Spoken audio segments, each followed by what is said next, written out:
Bonsoir, on se retrouve pour la suite de Moonlight Lover. Oui, j'enchaîne les épisodes parce que j'avais envie de savoir la suite et surtout parce que je me suis dit, je vais oublier en fait, vu que j'ai pris l'audace de m'arrêter juste avant un dialogue de nous.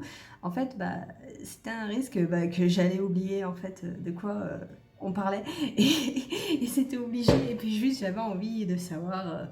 La suite, et surtout que là j'ai refait un petit peu le plein de PA, je suis pas mal, donc je peux faire ça bien tranquillement. Alors du coup, celui-là, donc attends, non c'est pas Vladimir, Vladimir il nous avait jerté de la cuisine dans l'épisode précédent, lui, ah mince j'ai oublié son nom, ah, comment il s'appelle? Attends, est-ce que je peux pas tricher genre? Oui, c'est Raphaël. Ok, continue l'histoire. Voilà. C'est Raphaël, du coup, qui nous a interpellés dans la bibliothèque parce qu'il a senti la présence d'Aaron. Mais pas de chance, Aaron est parti se balader, du coup, parce qu'on s'est fait gerter de la cuisine par Vladimir. Et là, du coup, je dois lui répondre. Et il était vraiment avant que Vladimir ne le fasse fuir. Les nouvelles vont vite dans ce manoir, mais tu n'es pas à jour. Aaron est parti. Non, mais je le suis, moi. J'ai pas envie de lui dire ça, je trouve ça agressif. Il y était brièvement parce que Vlad l'a fait fuir. Il nous a fait fuir un petit peu tous les deux, j'ai envie de dire. Il nous a interrompus, donc... Ouais, non, plutôt celle-là. Les nouvelles vont vite dans ce manoir, mais tu n'es pas à jour. Aaron est parti. Oh, il est déçu! Effectivement, je l'ignorais. Pardonne-moi si ma remarque t'a blessé. Oh non, pas du tout. Mais comment te portes-tu? Je vois que tu lis un ouvrage sur les créatures de la nuit. Et ouais. Oui, je me suis dit que j'avais besoin de mieux comprendre le nouveau monde qui m'entoure. C'est tout à fait vrai. D'ailleurs, si tu as une quelconque question, n'hésite pas à me la poser. Oh, tu as déjà rencontré d'autres loups-garous comme Aaron? Pas vraiment, je ne sais pas trop par où commencer. Oh non, tu as déjà rencontré d'autres loups-garous comme Aaron? Non, pas vraiment. Il y a un cas particulier. Je me suis toujours tenue aussi loin que possible des meutes. Ah, d'accord. Oui, puis c'est vrai qu'un hybride, je sais pas pourquoi, mais je pense que c'est pas quelque chose de courant de base. Pourquoi? Les préjugés ont la vie dure. Les loups-garous et les vampires n'ont jamais fait bon ménage. Bien que personne ne sache réellement pourquoi. Pour ma part, je les ai longtemps associés au danger. C'est vrai que les loups-garous et les vampires, ça a toujours été des ennemis dans les trucs de fiction. Ils sont toujours battus, mais là, c'est vrai qu'Aaron, c'est les deux en même temps, en fait. Maintenant que j'y pense, c'est vrai que j'avais pas tilté, mais c'est vrai que c'est ironique un petit peu sa situation à Aaron. Bref, les humains ne sont pas les seuls à être racistes. Génial. Eh oui. Ta remarque me donne matière à réfléchir. Je ne l'avais jamais vu sous cet angle. Mais c'est assez juste. Eh oui, on dirait pas, c'est métaphoré tout ça, donc c'est un petit peu normal. Et nous aussi, on vient de faire un petit lien grâce à toi, que je n'avais pas fait de base. Pourtant, c'était évident. J'étais venue pour lire. Est-ce que ça t'embête si nous reprenons cette conversation à un autre moment? Moi, tu peux même rester pour lire, moi ça me dérange pas. À peine retournée sur ma page, mes pensées se recentrèrent sur mon présent. Cette nuit-là, ma vie avait changé. Mais je commençais à me demander si ça n'était pas pour le mieux. J'avais l'impression que s'ouvrait devant moi une route inconnue et mystérieuse. Elle prend déjà goût à tout ça, eh ben dis donc. J'avais toujours rêvé d'aventure, et elle s'offrait maintenant à moi. Tu parlais d'aventure. Je précise que l'aventure a commencé quand on est passé par une fenêtre et qu'on est morte. Juste. Bon, et puis je n'étais pas seule. À l'orphelinat, malgré mes amis, je n'avais jamais été réellement proche de quelqu'un. Peut-être que le lien qui m'unissait à Aaron n'était pas une chaîne qui me retenait, mais une corde qui permettrait de nous entraider. C'est vrai que si elle n'avait pas lié de lien personnel avec quelqu'un avant l'orphelinat, ouais, dans un sens, elle était seule. Mais là, vu que bah, elle est liée de manière magique, on va dire, à Ron maintenant, c'est vrai que ce lien, il est plus présent, quoi. Elle le sent plus. Donc, ouais, elle a peut-être moins l'impression d'être seule, alors qu'elle est quand même au milieu de vampires, hein. Rappelons-le, vampire et loup-garou. Et du coup, pourtant, elle se sent moins seule, elle se sent déjà bien. Là, j'ai l'impression qu'elle prend vite ses repères. C'est marrant. Comme quoi. La nuit passa silencieusement pendant que je me perdais dans mes pensées. L'obscurité était devenue une amie qui me protégeait et je me sentais bien dans le grand fauteuil en velours, baigné des doux rayons de lune. Ah, faut que je parte? Qu'est-ce qu'il faut que je fasse? Ah, je n'arrête pas de repenser à la discussion que j'ai eue avec Aaron. J'aimerais le croiser à nouveau pour pouvoir la continuer. C'était agréable d'apprendre à se connaître. Et puis, j'ai encore plein de questions à lui poser. Avec tout le temps qu'il a vécu, il doit avoir des bonnes histoires. Et les récits de vie, j'adore ça. Qu'elle est curieuse. Oh, Lily, pourquoi fixes-tu ainsi l'escalier? Quand on parle du loup! Eh ben dis donc! Je ne l'avais pas vu arriver. J'étais perdue dans mes pensées. Je ne fixe pas l'escalier, j'admire les peintures. Tu sais de quand elles datent? Je te cherchais en fait, je me disais qu'on pourrait discuter. J'étais perdue dans mes pensées, ouais, ça passe. Je ne fixe pas l'escalier, j'admire les peintures. Tu sais ce qu'elles datent? Ouais, c'est un bon moyen, je trouve, pour relancer la discussion sans avoir à le demander directement. Donc là, si c'est mort, je vais faire ça. Je ne fixe pas l'escalier, j'admire les peintures. Tu sais de quand elles datent? On dément tout. Je ne veux pas passer pour une andouille. Pas du tout. C'est vrai que tu dois t'ennuyer. À force de rester enfermée, je voulais te proposer de sortir un peu. L'air est doux ce soir. C'est vrai, ça fait longtemps que je ne suis pas sortie. À part dans le jardin, ça va me faire du bien. Ah oui, ouais, c'est vrai elle est jamais allée en ville jusqu'à présent. Volontiers, tu penses à un endroit en particulier? J'aime beaucoup la forêt qui entoure le manoir. C'est peut-être pour cela que j'arrive à me sentir à l'aise ici. D'ailleurs, tu y es déjà allée? J'aurais préféré qu'il nous emmène en ville, perso. J'ai emprunté la route qui y passe il y a quelque temps pour venir ici, mais je ne m'y suis pas retournée depuis comme tu le sais. Alors laisse-moi te la faire découvrir. Je connais un très joli sentier, suis-moi. J'ai l'impression d'avoir en face de moi un jeune chien heureux d'aller se promener. Rien à voir avec l'impression de vieillesse de la dernière fois. Il faut croire que ça préserve vraiment la nature. En un éclair, il était parti, pardon. Et la porte se refermait doucement sur un léger vent frais. La nuit s'annonçait douce, malgré les nuages qui cachaient la lune. Je m'engouffrai dans l'embrasure de la porte et me sentis soudain libre. Attends, j'ai l'impression que la musique elle a changé. Oh non, je sais pas pourquoi, j'ai l'impression qu'elle était plus gaie, plus vive. Bon, du coup, on sort... Non, attends. Ah, manoir extérieur. Ouf, il est là. J'ai cru un moment qu'il ne m'attendrait pas et que je devrais lui courir après. Tu as vu comme les étoiles brillent ce soir? Ah là là, c'est vrai que la lune est super belle au passage. Oui, le manoir de nuit est impressionnant. Cet endroit a une âme. On dirait presque qu'il est un être ancien, vivant, dont l'aura se répand aux alentours. Je ne le pensais pas poète, peut-être que c'est l'effet des étoiles. Ou l'ambiance générale. Hein. Tu penses à tes parents? Oh! Alors ça, je n'y attendais pas. Moi non plus. Jusque-là, c'est nous qu'on lui a posé des questions sur son passé, maintenant c'est lui. Pas vraiment, non.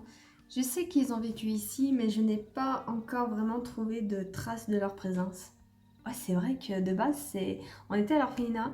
C'est les parents qui nous ont légué le manoir, sauf que on n'a aucune trace d'eux.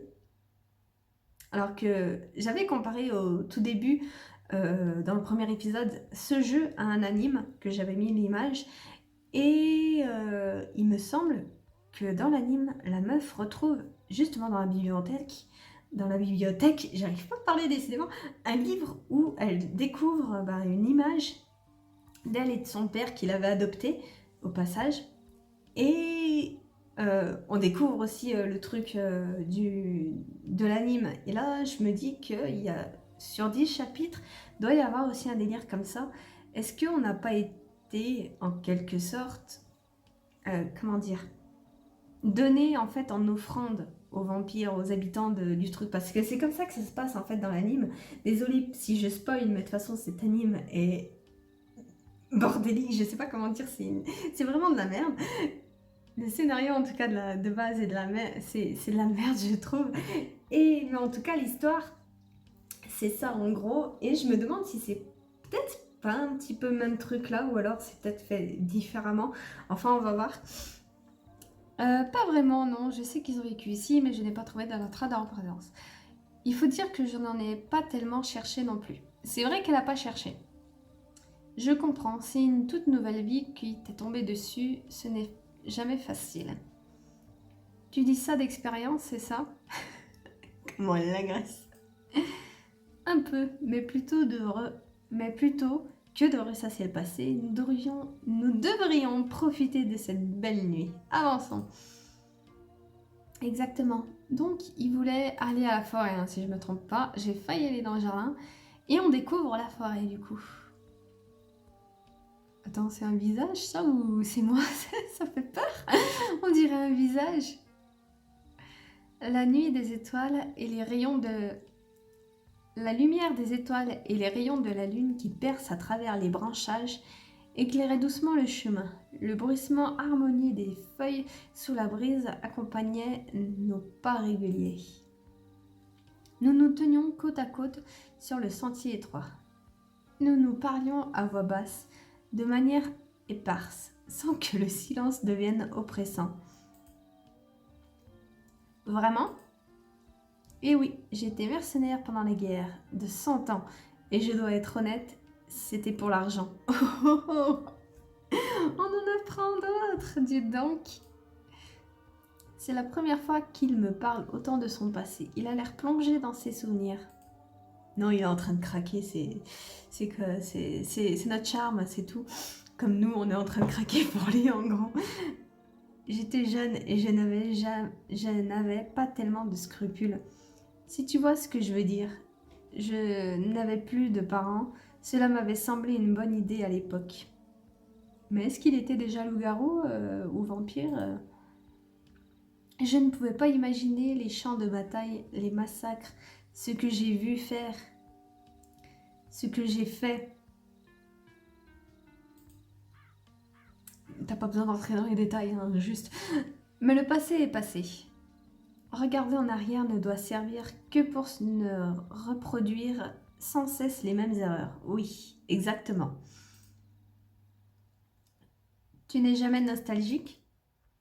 Je refuse de me laisser aller à la nostalgie. Oh, pourquoi ? C'est bien parfois. M'a mis en colère. Ah, parler du passé n'a pas l'air facile, il est contrarié. Peut-être que je devrais laisser ce sujet de côté pour l'instant. C'est peut-être le moment d'en savoir plus. Je devrais profiter de ce moment de confidence pour lui poser toutes mes questions. Ouais, mais s'il est déjà contraire de base, en fait, on va le braquer. Surtout que là, il vient de nous mettre un petit stop en mode ouais, j'ai pas envie de revenir trop sur le passé, donc faut pas non plus trop faire du rond dedans parce que les portes vont tous se fermer. Là, on en a déjà bien ouvertes, je trouve, et ça va gâcher le travail en fait. Du coup, on va partir sur la parler du passé n'a pas l'air facile et contrarié. Peut-être que je devrais laisser ce sujet de côté pour l'instant. Oh, on peut aller dans la forêt. Manoir extérieur. Marais, jardin, marais. Oh, que c'est beau! Nous étions silencieux depuis quelque temps, écoutant le calme de la nuit et le ululement tranquille de la chouette. Les nuages avaient envahi le ciel et la forêt s'était faite plus noire. Nous étions au cœur de la nuit, l'heure où les ombres se faisaient menaçantes pour les humains. Mais je n'étais plus tout à fait humaine, je n'avais pas peur, je me sentais à ma place. J'étais aux côtés d'Aaron quand celui-ci me fit face.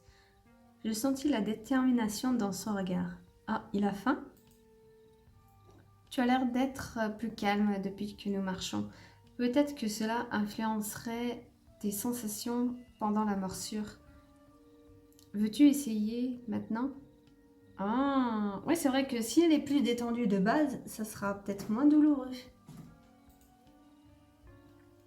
Avec cette belle balade, je m'en avais presque oublié cette histoire-là. Ça ne me tente pas des masses, mais on peut peut-être essayer. Je n'ai vraiment pas envie de gâcher cette belle nuit. C'est vrai qu'il a peut-être faim, je n'y pensais plus du tout. Oh là, je sais plus. Enfin, je sais pas quoi faire.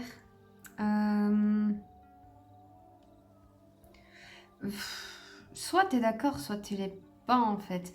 J'ai envie de dire, pinaille pas. Surtout dans des trucs comme ça pour faire un truc qu'elle trouve pas agréable de base. Si elle prend pas au moins ce truc de dire bon allez, j'y vais, je saute les 2 pieds dedans, que là elle hésite. Donc non, je n'ai pas envie vraiment de gâcher cette belle nuit. C'est vrai qu'on la comprend là. Perso, tout se passe bien, c'est tranquille, mais voilà, de base, on est un calice et voilà, c'est vrai qu'il a peut-être faim, je n'y pensais plus du tout. Moi, je préfère partir là-dessus. J'imagine que ça ne doit pas être marrant pour toi de te balader le ventre vide à côté d'un panier garni. Haha, ne t'en fais pas, je sais me contrôler. Je ne te demanderai pas si tu ne le souhaites pas.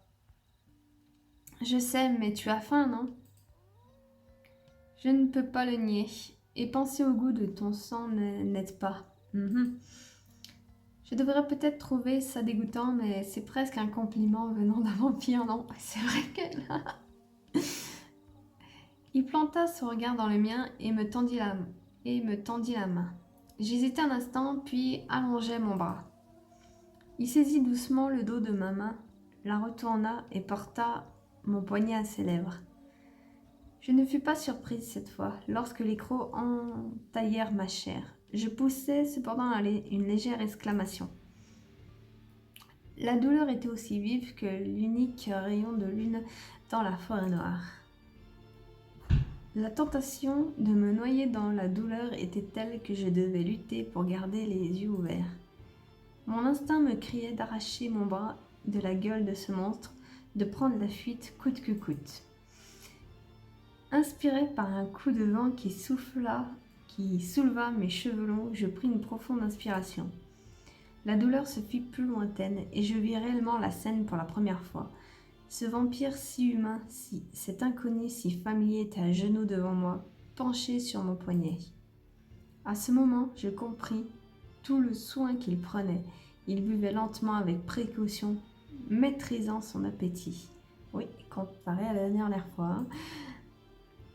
Je sentais que ses dents étaient à pleine plongée dans mon bras, lui demandant une intense concentration pour ne pas perdre le précieux liquide. Je réalisais alors à quel point il était désormais dépendant de moi. J'étais sa source de vie. Puis la douleur revint, vague, incessante sous lesquelles mon corps se cambrait. Chaleur noire qui peu à peu se répandait en moi. J'avais l'impression que mon âme elle-même allait se déchirer. Un feu glacé brûlait chaque parcelle de mon corps. Je grelottais alors que la sueur coulait le long de mon dos. L'air me manquait et chaque expiration me semblait être la dernière. Mes jambes me lâchèrent les premières, puis mes bras qui tombèrent comme pour se détacher, et enfin ma tête qui se renversa en arrière.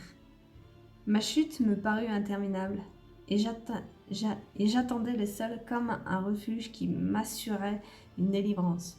Oui, il va la rattraper, hein. Mais je sentis un bras m'attraper, comme si j'étais une plume qui dérivait dans un courant d'air. Lily, que se passe-t-il ? Qu'est-ce qui ne va pas ? Oula, panique. Chaud, chaud, s'il te plaît, aide-moi. Est-ce que tu peux serrer ton poignet pour arrêter le flot de sang?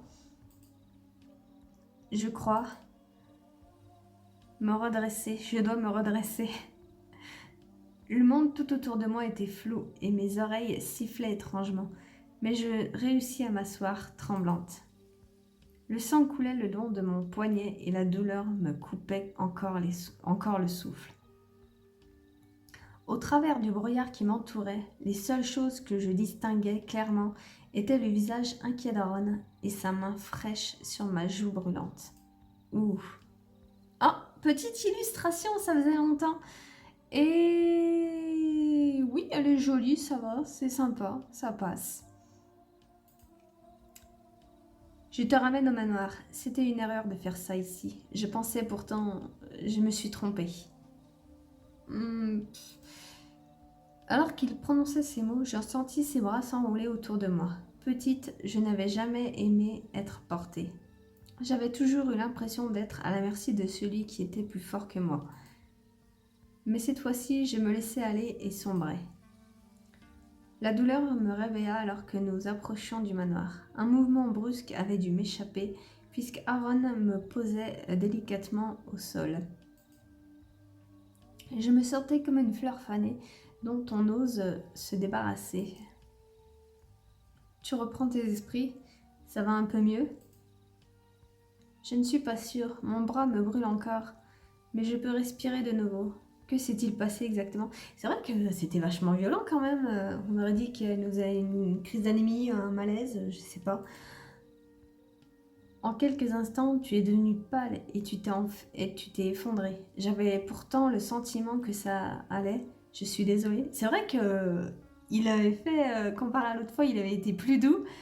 Et ouais, tout ça emballé d'un coup, c'est bizarre. Est-ce que elle aurait pas un problème dans le sang, quelque chose comme ça, je ne sais pas. J'ai eu l'impression qu'il s'était passé une éternité, mais en fait, seulement une poignée de secondes se sont écoulées tout à l'heure.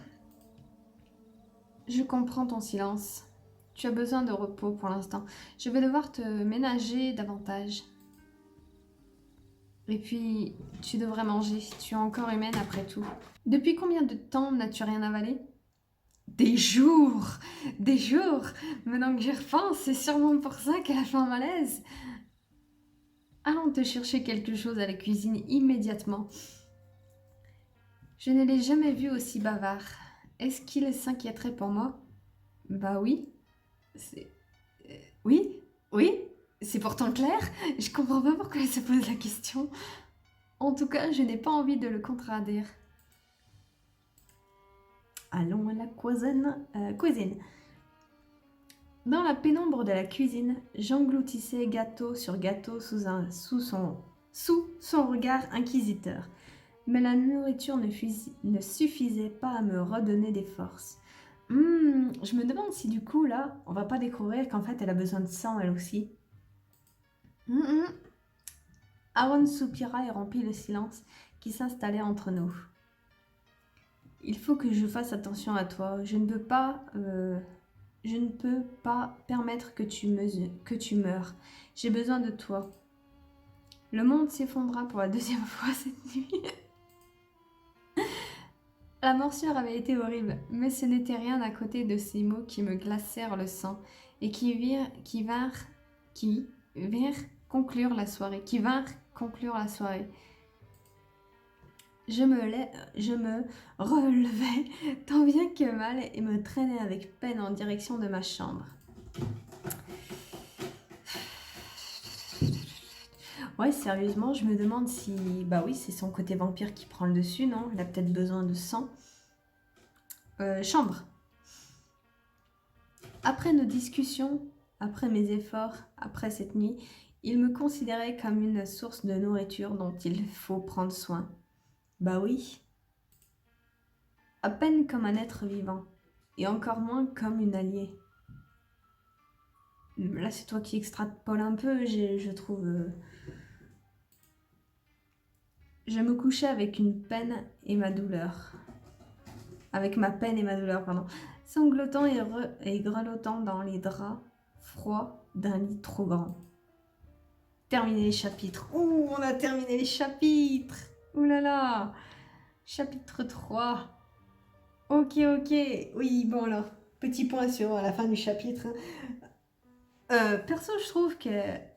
Ouais, elle exagère un petit peu sur le fait qu'il la considère comme une source de nourriture. Perso, bah oui, c'est clair qu'il la considère comme ça, mais c'est clair qu'aussi il la voit aussi comme elle est humaine, il le dit lui-même. Puis déjà, il nous parle, il a de l'intérêt pour nous. S'il nous considérait vraiment juste comme un bout de viande, comme une poche de sang sur pattes, on va dire, il serait pas aussi aimable en fait, je trouve. Non? Ou c'est moi du coup? Je sais pas. Allez, on va commencer du coup, c'est le chapitre 4 qu'on commence là. On va commencer un petit bout, je vois que je suis presque à la fin, mais on va quand même commencer. Un rayon de soleil me frappa en plein visage et me réveilla. J'avais dû oublier de tirer les rideaux quand j'étais allée me coucher à l'aurore. Le malaise de ces derniers jours planait encore dans la pièce. La promenade en forêt avait été catastrophique, et depuis que nous étions rentrés, j'évitais consciencieusement Aaron. Ah. Je me répétais en boucle que j'avais été idiote, que nous ne pourrions jamais être égaux. Est-ce qu'un couple de base est égaux? Il y a toujours un petit peu de soumission et merde, j'ai oublié l'autre. Et de domination, voilà, j'avais oublié le mot. Il y en a toujours un petit peu, même si on essaie d'être égaux, c'est compliqué, c'est ancré quelque part. En rasant les murs et en changeant de pièce dès que je l'apercevais, j'avais fini par rencontrer l'ensemble des habitants du manoir. C'est bien, mais pas nous. J'avais souvent écourté les conversations, mais j'avais une vague idée du caractère de chacun. Vladimir, le chef de famille, Béliat, le séducteur, Ethan, cette belle enflure, Raphaël, le doux rêveur, Ivan, mon agresseur apeuré. Et c'est joyeux tout ça. Et enfin Aaron, celui à qui j'étais liée était étrangement celui que je cernais le moins. Il me semblait prévenant, mais m'avait blessé plusieurs fois. Il se disait pragmatique, mais nos discussions me laissaient entrevoir la complexité de ses sentiments. C'est un peu normal quoi, il est vieux et s'il te blesse, c'est normal, il est obligé pour se nourrir en fait. Il était fort, mais ressemblait parfois à un jeune chien pâteau.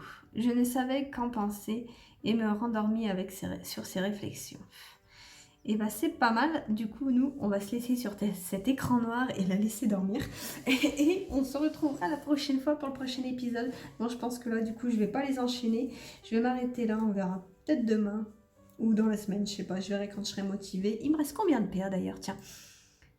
Ouh, 500, c'est pas mal. Je pourrais refaire un épisode dans la semaine sans problème. Parce que ouais, je me suis dit, avec 10 chapitres, je peux me permettre de payer un petit peu. Surtout que j'ai vu que si je me débrouille bien, franchement, j'arrive à avoir pas mal de PA pour pas cher. Je trouve que pour ça, c'est bien. Donc, ouais, je me suis dit, allez, un petit peu de temps en temps, je vais me prendre des PA pour quand même avancer dans l'aventure. Sinon, je vais pas y arriver. Surtout que... Avec les PA bonus, il y a clairement un problème. Là, j'en ai 0 d'ailleurs. Je sais pas comment ça marche. Donc, du coup, au pire, voilà. On va voir ça. Et du coup, ouais. Je verrai peut-être dans la semaine d'en tourner un autre. Mais en attendant, on va se laisser ici.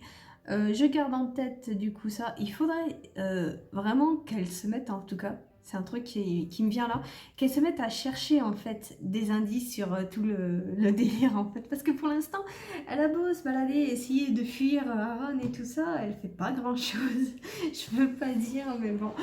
Enfin bon, moi je vais m'arrêter ici. Je vous dis à la prochaine. Salut!